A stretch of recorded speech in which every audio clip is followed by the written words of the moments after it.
Chuvas deixam mais de 16 mil pessoas desalojadas no estado. 8 cidades decretaram situação de emergência e 2 estão em estado de calamidade pública. O dia de hoje é que a gente deve começar a receber os pedidos, inicialmente de assistência humanitária, cesta de alimento, colchão, água, cobertores, enfim.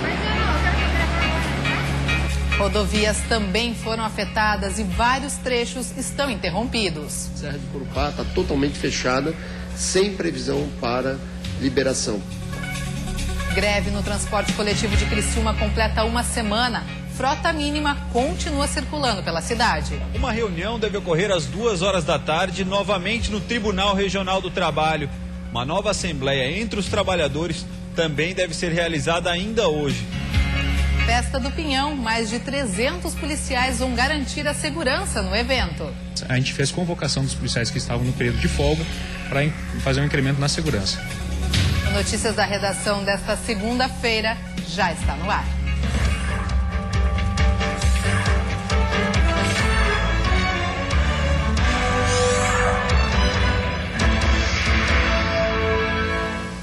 Olá, boa tarde. A chuva intensa do final de semana deixou mais de 16 mil pessoas desalojadas. 8 cidades decretaram situação de emergência e outras 2 estão em estado de calamidade pública. Pelo menos 22 municípios foram afetados pelas chuvas do fim de semana em Santa Catarina. Guaramirim foi um dos mais atingidos. Dos mais de 16 mil catarinenses desalojados, 15 mil estão no município, localizado no Planalto Norte do estado. Mafra, no norte, tem o maior número de desabrigados, aproximadamente 80 famílias. No total, cerca de 670 pessoas estão na mesma situação em todo o estado. Toda a nossa equipe está em campo, a gente tinha essa previsão, toda a nossa estrutura está dando resposta imediata.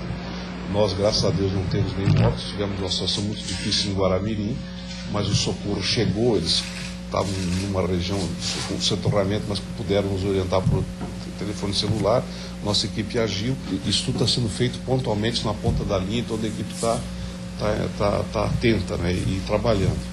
De acordo com o governo do estado, o Fundo da Defesa Civil, criado em 2011, será usado para socorrer os atingidos pelas chuvas. Há aproximadamente 6 milhões de reais disponíveis, mas a quantia pode aumentar, conforme a necessidade.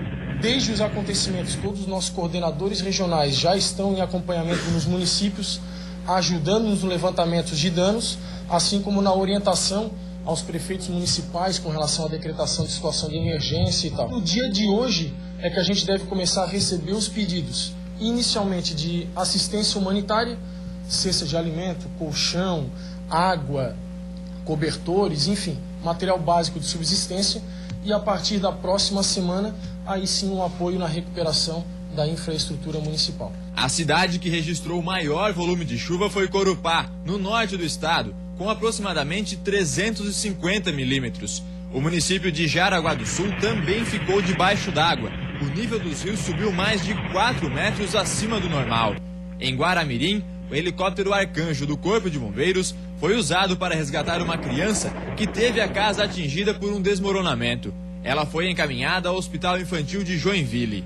Nós tivemos a possibilidade de mobilizar bombeiros da região do Planalto Central para a região do Planalto Norte e da região, vamos dizer, de Itajaí para a região norte do estado, especificamente Guaramirim, que é uma das cidades onde está ocorrendo o fenômeno com mais intensidade.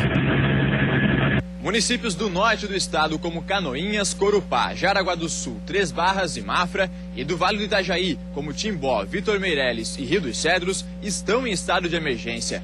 Até o momento, Guaramirim e Rio Negrinho foram os únicos que decretaram calamidade pública. Em função dos alagamentos ou utilização das escolas para abrigo, as aulas foram canceladas em 10 municípios catarinenses. A expectativa é que a situação comece a melhorar a partir de hoje, já que a chuva deu uma trégua e o tempo deve permanecer firme no decorrer da semana.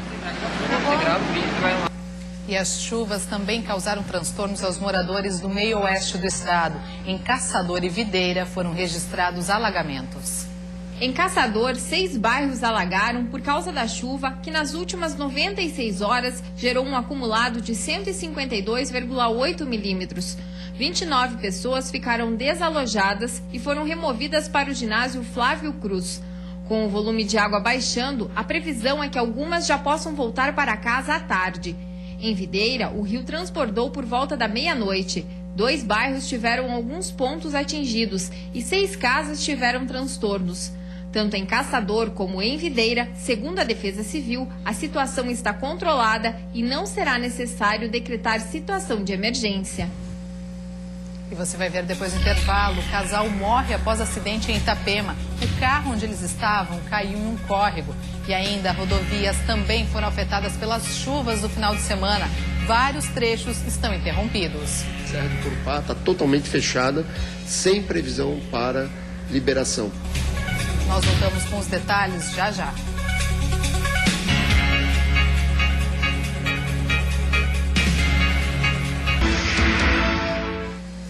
Estamos de volta com notícias da redação ao vivo e vamos dar uma olhadinha como está o trânsito neste momento aqui na capital. Temos imagens ao vivo das pontes que fazem a ligação ilha e continente. Trânsito bastante tranquilo, tanto na ponte Pedro Ivo quanto na ponte Colombo Salles, que dá acesso à região continental de Florianópolis. Neste momento, 20 graus na capital. E a ponte Pedro Ivo Campos, que dá acesso à ilha de Santa Catarina, ficou fechada por cerca de 2 horas entre a tarde e a noite de domingo para a retirada de uma placa que ameaçava cair. A sinalização ficou instável após um acidente. A operação causou grande congestionamento para quem tentou acessar a ilha entre as 5 e 7 horas da noite de ontem. Filas tomaram toda a via expressa e os principais acessos à ilha, como Coqueiros. Em virtude do fechamento, o tráfego foi desviado para a ponte Colombo Salles, que ficou dividida em 2 pontes de ida e 2 de volta. A placa teve que ser retirada depois que um carro atingiu a estrutura durante a madrugada e a deixou instável. Segundo informações da Polícia Militar, a condutora do veículo, que bateu contra um dos pilares, perdeu o controle da direção após ser fechada por outro carro. Os ocupantes tiveram apenas ferimentos leves. Em Itapema, na noite de ontem, um acidente no bairro Jardim Praia Mar provocou a morte de um casal. O veículo em que estavam Eli Fátima Machado e Antônio Leonel de Oliveira Neto capotou e caiu dentro de um córrego. Os bombeiros foram até o local para prestar socorro, mas o casal já estava sem vida. Os corpos foram encaminhados ao IML e a causa da morte ainda não foi confirmada. Como o carro ficou submerso e as vítimas não conseguiram sair, o Corpo de Bombeiros acredita que eles morreram afogados. E por conta das chuvas do final de semana, vários trechos de rodovias federais foram interditados. A orientação da Polícia Rodoviária Federal é que veículos pesados evitem viagens em direção ao norte do estado. Alagamentos, deslizamentos e desmoronamentos afetaram o trânsito nas BRs 280, 116 e 470. Na BR-280, os principais trechos interditados estão em Mafra e Corupá. Em Mafra, no quilômetro 154, há água sobre a ponte do Rio da Areia, o que impede completamente a passagem de veículos. Situação que se repete no quilômetro 170. Já entre os quilômetros 191 e 193, um deslizamento de terra ocupa todo o acostamento e o trânsito foi bloqueado por medida de segurança. Em Corupá, a serra está bloqueada a partir do quilômetro 93, por conta da queda de uma parte da pista. Há várias comunidades praticamente isoladas e ali há um alagamento muito grande. Além disso, na BR-280, em Corupá, a Serra de Corupá está totalmente fechada, sem previsão para liberação. A BR-116 também tem trechos interditados em Mafra. No quilômetro 2, a ponte do Rio da Lança está fechada. Já em Itaiópolis, há alagamento no quilômetro 20. O mesmo acontece no quilômetro 74, em Monte Castelo. A BR-470, no município de Ilhota, está fechada no quilômetro 21. Parte da pista cedeu em uma cabeceira de ponte. A Polícia Rodoviária Federal aconselha que os motoristas não viajem para o norte do estado, já que há chances de novos bloqueios nas rodovias. Porque a BR-116, norte do estado, e a BR-280, região de Jaraguá do Sul, Serra de Corupá, Porto União, Canoinhas, é uma região, mesmo que esteja liberada nesse momento, é uma região de muita instabilidade. Então, de uma hora para outra, a gente pode ter um problema. E diversas cidades da região do Vale do Itajaí foram atingidas pelas chuvas. Rios transbordaram e famílias estão desabrigadas. As cidades do Alto Vale foram as mais atingidas. Em Timbó, a prefeitura decretou situação de emergência depois que 70% da cidade registrou alagamentos. 15 pessoas foram levadas para abrigos. Em Rio dos Cedros, também foi decretada situação de emergência. A região central do município ficou embaixo d'água. 100 pessoas ficaram desabrigadas. Este vídeo mostra o momento em que a correnteza invade a ponte sobre o rio Erta. Já em Gaspar, houve queda de árvores e pequenos deslizamentos de terra. Um buraco se abriu na BR-470. O trânsito foi interditado e os veículos estão sendo redirecionados para a rodovia Jorge Lacerda. Em Blumenau, os alagamentos atingiram quase 100 ruas do município. 24 famílias foram levadas para abrigos. Em Brusque, o rio Itajaí-Açu transbordou e alagou a Avenida Beira-Rio.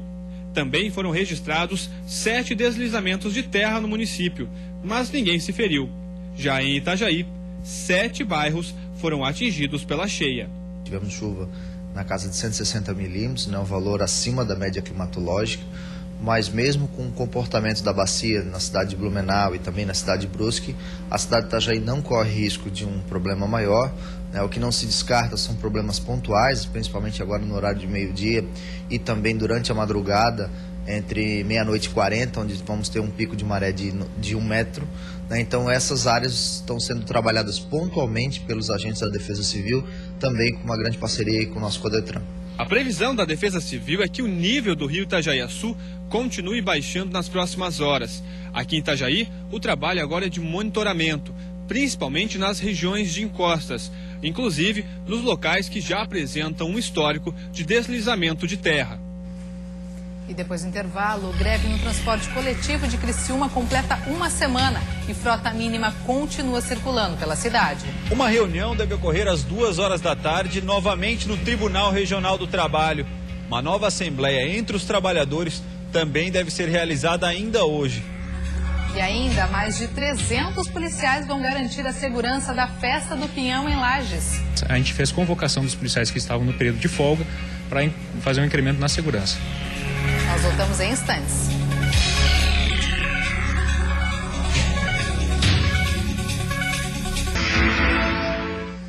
E depois de muita chuva, o sol voltou a aparecer no estado e a previsão é de tempo bom em todas as regiões. Confira os detalhes no mapa. Na Serra, o sol predomina e a máxima não passa dos 17 graus. Na região norte, o sol aparece entre nuvens e a temperatura chega aos 20 graus. No oeste, poucas nuvens e predomínio do sol, máxima de 18. No Vale do Itajaí, dia ensolarado e com termômetros marcando até 20 graus. No sul, chega a fazer 18 graus e à tarde será de sol e céu claro. Na Grande Florianópolis, céu com poucas nuvens e sol, máxima de 20 graus. Para resolver algum problema com uma compra, o consumidor conta com o PROCON. O órgão presente na maioria das cidades do estado é uma forma de solucionar uma insatisfação sem precisar acionar a justiça. Em Chapecó, o PROCON tem conseguido resolver mais de 83% dos casos. Desde 2010, o PROCON de Chapecó conta com um sistema de gerenciamento de processos online. Através dele, quem fez alguma reclamação no órgão pode acompanhar o processo através da internet. A ferramenta proporciona maior eficiência nos atendimentos e controle das reclamações registradas. O sistema opera de forma integrada com o website, que recebe as atualizações em tempo real. O sistema online é uma ferramenta, que veio ao longo dos anos ajudando a aproximar o cidadão, o consumidor, das soluções dos seus conflitos. Sem dúvida nenhuma, ajudou muito. Mas o atendimento aos problemas dos consumidores não fica restrito à sede do PROCON. Equipes também percorrem as ruas fiscalizando preços e averiguando denúncias. Além disso, o PROCON de Chapecó orienta os consumidores para possíveis problemas durante as compras. Uma equipe fiscaliza em loco o mercado para verificar as denúncias e aplicar as normas de consumo e proteção dos consumidores. Ações que colocam o PROCON de Chapecó em destaque. De acordo com dados divulgados pelo órgão, de maio de 2008 até este ano, já foram efetivados mais de 93 mil atendimentos aos consumidores, instaurados 16 mil processos administrativos e promovidas aproximadamente 6 mil audiências. Os documentos comprovam que o índice de resolutividade dos casos chegou a 83,37% até maio de 2014, colocando o órgão em destaque nacional. Todo chapecoense é consumidor.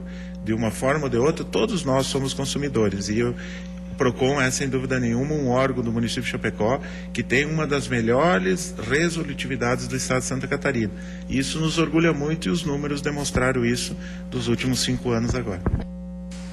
Em Criciúma, no sul do estado, continua a greve de motoristas e cobradores do transporte público. Uma reunião que deve ocorrer ainda hoje deve tentar acabar com a paralisação que já dura uma semana. Mais uma vez, Criciúma teve a frota mínima circulando pelas ruas. Em horários de pico, das 6 às 8h30 da manhã e das 5h30 às 7h30, 50% dos coletivos vão para as ruas. Já nos outros horários, apenas 30% estão disponíveis para os usuários. Na reunião realizada no Tribunal Regional do Trabalho na última semana, a proposta das empresas de 9% para os motoristas e 9,9% para os cobradores, além de R$ 300 de vale alimentação, não atendeu às expectativas dos trabalhadores.